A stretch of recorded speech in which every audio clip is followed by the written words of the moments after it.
What is a pronoun in English language? What is a pronoun? A pronoun is a word that is used in place of a noun to avoid repetition. So why we use a pronoun in place of a noun to avoid the noun repetition again and again? What is the definition of a pronoun? A pronoun replaces a noun to make sentences shorter and clearer. Examples of pronoun. John is a student. He studies hard. He replaces John. In this example, John is a student, he studies hard. Now he replaced the John, so he is a pronoun and used in replace of John, which is noun in this sentence. Let's see another example. The book is interesting. It has pictures. It replaces the book. In this example, the book is interesting, it has pictures. It is a pronoun. Replace the book in this sentence, which is noun.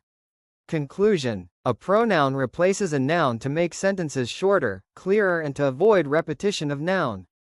Thanks for watching the video. Like, share and also subscribe to the channel for more learning in English language.